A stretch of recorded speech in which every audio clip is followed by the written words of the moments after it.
Tangu tarehe 28 mwezi Februari mwaka huu wa 2026, dunia imeshuhudia mashambulizi yaliyoanza kufanywa kati ya Israel, Marekani dhidi ya taifa la Iran. Na mashambulizi haya yamekuja baada ya miaka mingi na miezi mingi ya mivutano na vitisho tunasema kutoka Israel na Marekani kwenda kwa Iran, hasa kuhusiana na mpango wa nyuklia ambao Iran imekuwa nao miaka mingi wa kutaka kurutubisha madini ya urani ili kuweza kupata mabomu ya nyuklia, kitu ambacho taifa la Israel na Marekani walisema hawatakaa kukubali kuona jambo hilo likitokea.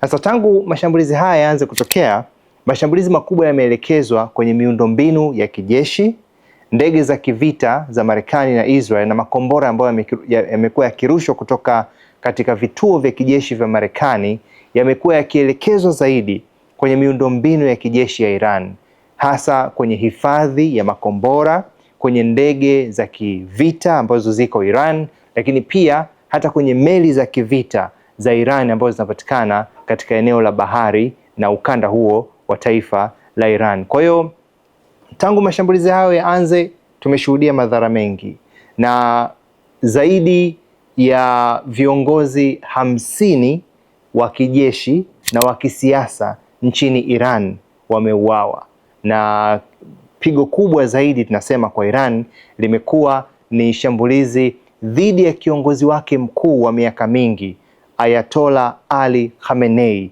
ambaye amekuwa akiongoza taifa hilo tangu mwaka 1979 yalipofanyika mapinduzi ya Kiislamu. Aliingia Ayatollah Ruhollah Khomeini, na baada ya Khomeini akaingia Ayatollah Ali Khamenei ambaye ameuawa katika mashambulizi ya hivi karibuni. Lakini si hivyo tu, hata majenerali wakubwa kabisa wa kijeshi chini ya kikundi cha kijeshi cha IRGC pia wengi wameuawa. Lakini licha ya hivyo, tunashuhudia Iran ikiendelea kupambana na ikiendelea pia kurusha makombora dhidi ya interest za Marekani zinazopatikana katika eneo la Mashariki ya Kati. Inawezekanaje Iran licha ya kushambuliwa na viongozi wake wengi kuuawa bado wameweza kupeleka mashambulizi katika maeneo mbalimbali ya Mashariki ya Kati? Sasa swala hili lina historia ndefu kidogo, na ni vizuri tukaanza nyuma kidogo kuelewa msingi wa hiki kitu ambacho Iran wameweza kukijenga kwa miaka mingi. Mfumo wa usalama wa Iran unafahamika kama Mosaic Defense Doctrine of Iran, yani mfumo wa kiusalama wa vipande vipande wa Iran.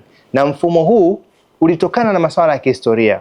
Mwanzoni mwa miaka ya 2000 tunakumbuka sote kwamba Marekani ilifanikiwa kuivamia taifa la Iraq na wakamuondoa madarakani aliyekuwa kiongozi shupavu kwelikweli na mbabe wa vita, Saddam Hussein. Saddam Hussein aliondolewa madarakani mwezi Aprili mwaka 2003, na baada ya kumuondoa yeye madarakani akakimbia mafichoni, na baadaye alikuja akapatikana akiwa amejificha kwenye tanuru mojawapo na nyumba iliyokuwa chini ya ardhi. Lakini baada ya kuondoa utawala wa Saddam, wa Marekani wakaweza kushinda vita ile kirahisi kabisa. Kwa nini walifanikiwa? Walifanikiwa kwa sababu Iraq ilikuwa na kitu kinafahamika kama Central Command System, yani taarifa zote na amri zote za kivita zinatoka kwa mtu mmoja na zinatoka chini ya mfumo mmoja. Sasa baada ya Iran kushuhudia hali hiyo, wao wakaja na mfumo tofauti, wakaja na mfumo wa usalama vipande vipande. Wakatengeneza kambi 31 nchini Iran zenye uwezo mkubwa wa kufanya maamuzi kibinafsi bila kuhitaji kuwa na mtu mmoja pale juu anayetoa amri kwa vituo vyote hivyo 31. Ndio maana ni rahisi leo, licha ya Ali Khamenei kuuawa, bado vikundi hivi 31 kuendelea kutuma mashambulizi. Vikundi hivi vina sifa gani? Kwanza ni vikundi ambavyo vimejengewa uwezo mkubwa wa kutuma makombora makubwa ndani na nje ya Iran. kila kikundi kina uwezo wa kuwa na makombora sawa na kikundi kingine. Yaani hakuna sehemu fulani ambayo ina makombora mengi kuliko kundi lingine. Huu ni mfumo ambao umejengwa kwa miaka mingi sana, huu ambao nimeusema wa Mosaic Defense Doctrine ya Iran.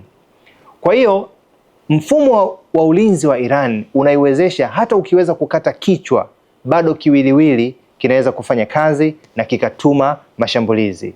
Ndio maana tunashuhudia taifa la Israel, mataifa ya jirani ya Iran kwa maana ya mataifa kama ya United Arab Emirates, Kuwait, Bahrain, Qatar yameendelea kushuhudia mashambulizi kutoka Iran, licha ya kwamba kiongozi mkubwa ama viongozi wakubwa na majenerali wa Iran wameuawa. Na hiyo ni sababu ya mfumo huu wa kiusalama wa Iran ambao walilazimika kuwa nao baada ya kushuhudia jirani zake, hasa taifa la Iraq pamoja na Afghanistan walichofanyiwa na Marekani mwanzoni mwa miaka ya 2000. Kimsingi lengo la Marekani na Israel katika vita hii ni moja. Kwanza ni kuhakikisha kuna kitu kinaitwa regime change, kunabadilishwa utawala wa Iran ambao kwa miaka mingi hawakubaliani nao. Lengo la Marekani na Israel ni kuhakikisha kwamba utawala wa Ayatollah unatoka madarakani, na ndio maana wakafanya kila wanachokiweza kumuondoa Ayatollah mwenyewe, kumuua Ayatollah, wakiamini kwamba wa Iran wataingia barabarani na watatumia hiyo kama fursa ya kuondoa utawala uliopo. Kitu ambacho hakijaweza kufanikiwa ni kufanya hiyo regime change. Kwa nini? Kwa sababu utawala wa Ayatollah na serikali ya mapinduzi ya Kiislamu ya Iran iliweka mfumo thabiti kupitia jeshi lao la kulinda mapinduzi ya Kiislamu la IRGC. Waliweka mfumo thabiti wa kuweza kudhibiti watu wasiweze kufanya mapinduzi kwa namna yoyote ile, na njia pekee ya kuondoa mfumo huo ni kupeleka wanajeshi ardhini, yani Marekani na Israel kupeleka wanajeshi Iran kuweza kushiriki vita hiyo, kitu ambacho ni gharama kubwa na itakuwa ni kampeni ya miaka mingi sana kuweza kuushinda utawala wa mapinduzi ya Kiislamu nchini Iran. Binafsi naamini Marekani, tukizungumza ukweli wa mambo, ni taifa lenye nguvu kubwa sana kijeshi. Ukifahamu kiasi cha nguvu ya kijeshi ambayo Marekani iko nayo ni kubwa sana, huwezi kulinganisha na nchi nyingine yoyote. Na kwa kufahamu hilo, jaribu kuangalia tu budget ya mwaka mmoja ya jeshi la Marekani ni kubwa kiasi gani ukilinganisha na budget ya mataifa mengine kama Urusi. Urusi budget yake ni ndogo sana ukilinganisha na jeshi la Marekani. Kujibu swali lako, binafsi nafikiri mgogoro huu unaweza kumalizwa kwa njia ya kidiplomasia, na moja ya vitu ambavyo vitawezesha Marekani na Israel na Iran kufikia makubaliano ni kukubaliana kwenye baadhi ya mambo ambayo yalichangia mgogoro huu uweze kutokea. Mojawapo ya jambo kubwa ambalo lilipelekea mgogoro huu kutokea ni swala la program ya nyuklia ya Iran.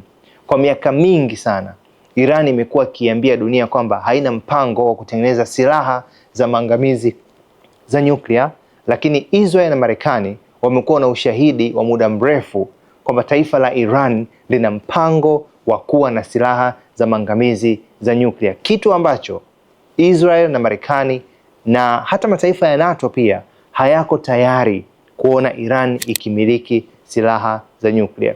Kwa hiyo binafsi naamini mazungumzo ndio njia pekee ya kuhakikisha kwamba swala hili linafika mwisho, kwa sababu mgogoro huu ukiuangalia ni mgogoro wenye athari pia hata kwa mataifa yasiyohusika na mgogoro huu.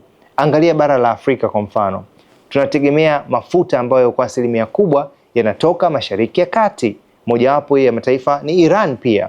Tunategemea bidhaa nyingi ambazo zinapitishwa katika mlango bahari wa Hormuz, ambao sasa hivi Iran imepiga pini, tunasema, kudhibiti meli zisipite katika eneo hilo.